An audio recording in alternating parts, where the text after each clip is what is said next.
Nabi Shallallahu Alaihi Wasallam memasuki tahap kedua, yaitu tahap tafa'ul ma'al ummah, berinteraksi dengan umat. Tahap kedua, tafa'ul ma'al ummah ini dilakukan oleh Nabi ketika jamaah atau Hizbur Rasul sudah terbentuk. Kelompok ini dipimpin langsung oleh Nabi Shallallahu Alaihi Wasallam. Ini terjadi setelah Hamzah bin Abdul Muttalib, paman beliau, dan Umar bin Khattab masuk Islam. Ketika itu, Nabi Shallallahu Alaihi Wasallam melakukan tawaf di Ka'bah dengan dua barisan. Satu barisan dipimpin oleh Hamzah dan satu lagi oleh Umar. Tujuan dari tafa'ul ma'al ummah atau berinteraksi dengan masyarakat ini adalah untuk mengemban ideologi Islam agar menjadi ideologi umat, bukan hanya ideologi yang diemban oleh jamaah saja. Fase ini adalah fase yang paling menantang dan sulit.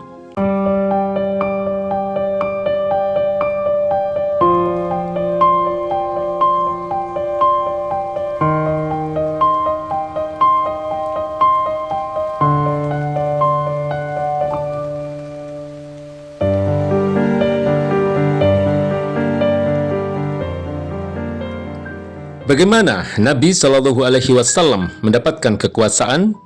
Mengapa beliau menolak ketika diberi kekuasaan oleh penduduk Mekah, tetapi kemudian beliau menerima ketika diberi kekuasaan oleh penduduk Madinah? Dalam riwayat Ibnu Hisham disebutkan tawaran Utbah bin Rabi'ah kepada baginda Nabi besar Muhammad Shallallahu Alaihi Wasallam.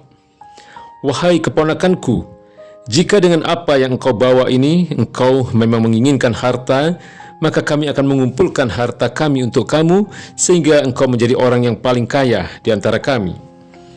Jika dengan itu engkau menginginkan kemuliaan, maka kami akan menjadikan engkau sebagai tuan kami, sehingga kami tidak memutuskan perkara tanpamu. Jika dengan itu engkau menginginkan kekuasaan, maka kami akan menjadikan engkau menjadi penguasa bagi kami.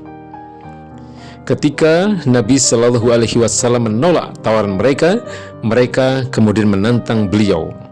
Wahai Muhammad, jika engkau tidak mau menerima apapun dari apa yang telah kami tawarkan kepada dirimu, maka mintakanlah kepada Tuhanmu untuk kami, yang telah mengutus engkau dengan membawa apa yang engkau telah diutus dengannya. Mintalah dia untuk memindahkan gunung-gunung ini yang membuat sempit ruang kami, dan mintalah dia untuk melapangkan untuk kami negeri kami. Peristiwa di atas terjadi setelah Hamzah masuk Islam. Hamzah bin Abdul Muttalib masuk Islam menurut Ibnu Hajar pada tahun kedua kenabian. Setelah itu, Nabi Shallallahu Alaihi Wasallam melakukan aktivitas tafa'ul ma'al ummah, berinteraksi dengan umat. Artinya, tawaran Utbah bin Rabi'ah yang mewakili kaum kafir Quraisy itu disampaikan kepada Nabi Shallallahu Alaihi Wasallam pada saat beliau memang menginginkannya. Akan tetapi mengapa justru Nabi Shallallahu Alaihi Wasallam menolak dan tidak menerima tawaran tersebut? Menjawab pertanyaan ini, Al-Alamah Syekh Rawas Qal'aji dalam kitabnya Qira'ah Siyasiyah Lisiratin Nabawiyah menjelaskan alasannya. Intinya, kekuasaan yang ditawarkan oleh kaum kafir Quraisy itu ditolak oleh Nabi Shallallahu Alaihi Wasallam karena mereka tidak mau mengimani risalah yang beliau bawa. Andai saja kekuasaan itu diterima, kemudian Nabi Shallallahu Alaihi Wasallam berkuasa, maka kekuasaan itu tidak akan berguna karena rakyat yang akan beliau pimpin menolak risalah yang beliau bawa dan untuk diterapkan kepada mereka. Sebaliknya, ketika Nabi Shallallahu Alaihi Wasallam melalui baiat Aqabah kedua, yang melalui baiat ini kaum Aus dan Khazraj dari Madinah memberikan kekuasaan kepada beliau, maka beliau menerimanya. Itu karena mereka telah memeluk Islam dan mereka telah menerima risalah beliau untuk diterapkan di tengah-tengah mereka. Dalam dua tindakan Nabi Shallallahu Alaihi Wasallam ini yang sama-sama mendapatkan tawaran kekuasaan, satu menolak sedangkan yang lain menerima, tidak menunjukkan adanya ta'arud atau kontradiksi. Sebab ada kondisi yang berbeda yang menyebabkan yang satu ditolak sedangkan yang lain diterima. Dengan demikian, kondisi yang bisa kita sebut sebagai sifat mundhabbithah ini, atau sifat yang mengikat, yang karenanya hukum menerima atau menolak tersebut ada, itu bisa kita sebut sebagai ilat atau alasan hukum di balik penolakan dan penerimaan Nabi Shallallahu Alaihi Wasallam terhadap kekuasaan yang ditawarkan kepada beliau. Dari sini kita bisa memahami mengapa kekuasaan yang diterima oleh Nabi Shallallahu Alaihi Wasallam adalah kekuasaan yang utuh, bukan parsial. Sebab jika kekuasaan yang ada di tangan Nabi hanyalah kekuasaan yang bersifat parsial, maka kekuasaan itu tidak ada gunanya. Karena itulah mengapa metode dan langkah yang ditempuh oleh Nabi Shallallahu Alaihi Wasallam dirancang sedemikian rupa sehingga kekuasaan yang didapatkan pun memenuhi kriteria yang diinginkan, bukan asal berkuasa. Pada titik ini Allah menitahkan kepada Nabi Shallallahu Alaihi Wasallam, "Qul hadhihi sabili ad'u ila Allahi ala basyiratin ana wa man ittaba'ani." Katakanlah, ya Muhammad, inilah jalan agamaku. Aku dan orang-orang yang mengikutiku mengajak kalian kepada Allah dengan hujah yang nyata. Quran, Surat Yusuf, ayat 108.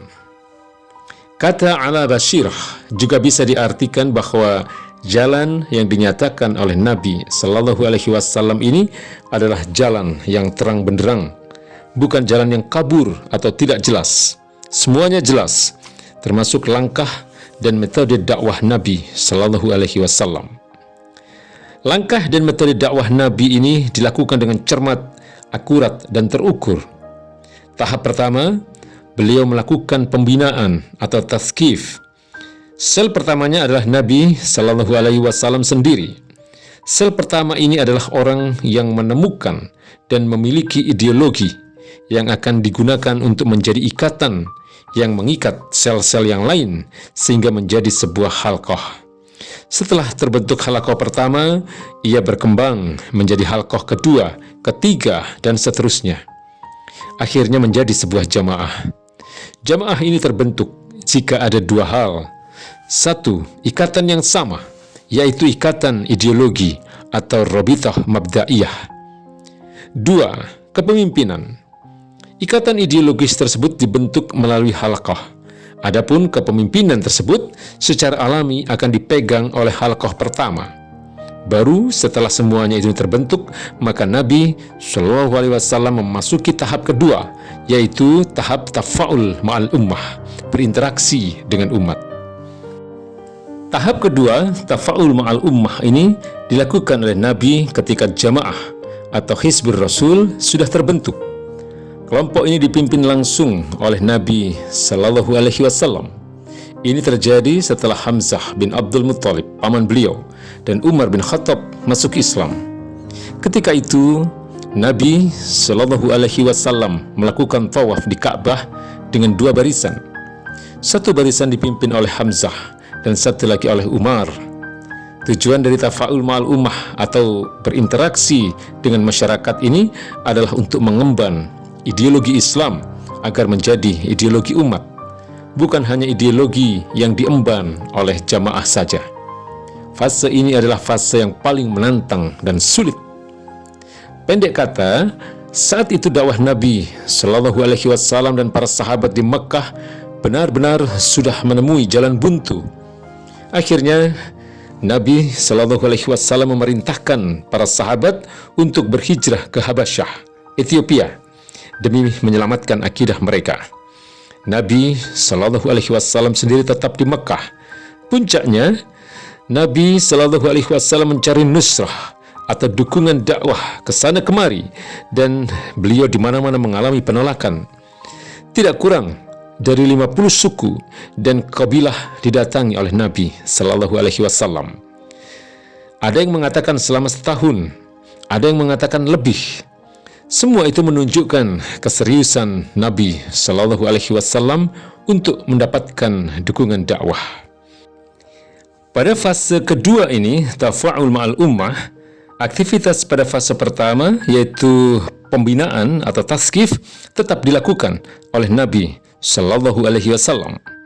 Ditambah aktivitas lain seperti mengadopsi kemaslahatan umat atau tabani masalih al-ummah dan membongkar rencana jahat kaum kafir, kashful khutat.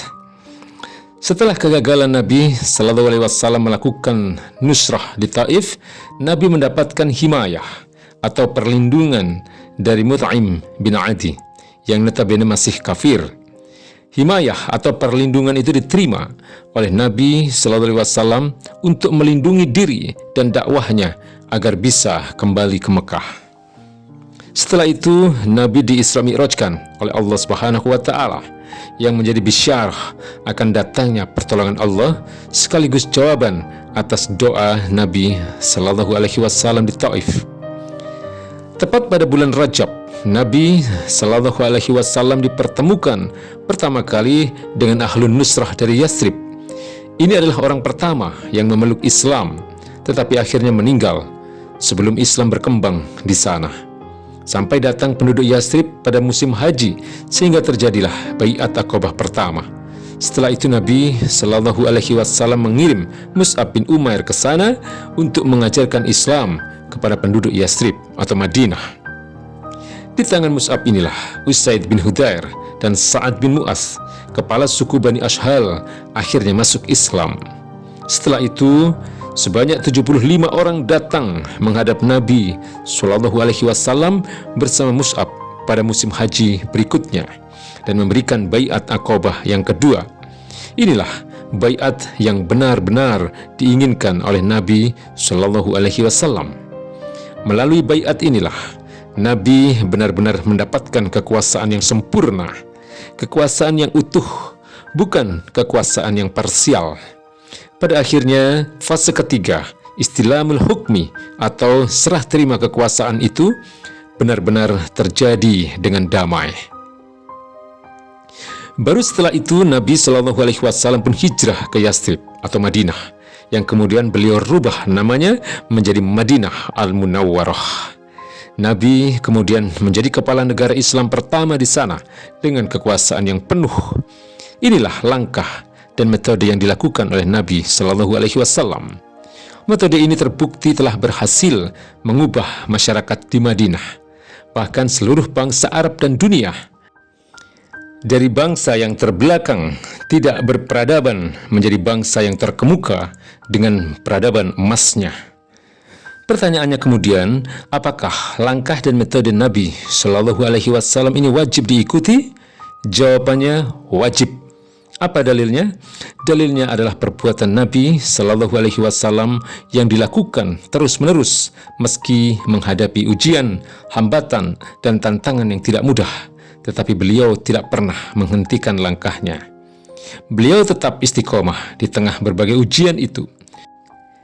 Dalam konteks ini, penjelasan Imam Syafi'i adalah walau kana wajiban la amarahum bihi syaqqa aw lam yasuqqa. Andai perkara itu wajib, pasti Nabi akan memerintahkan mereka untuk melakukan perkara tersebut, apakah berat atau tidak. Artinya, ketika Nabi Shallallahu Alaihi Wasallam terus-menerus melakukan aktivitas sebagaimana pada fase-fase di atas, baik dalam kondisi yang ringan maupun berat, maka itu menjelaskan bahwa langkah dan metode yang ditempuh oleh Nabi itu memang wajib hukumnya. Kalau tidak wajib, maka pasti Nabi Shallallahu Alaihi Wasallam tidak akan melakukannya terus-menerus. Wallahu a'lam bishawab.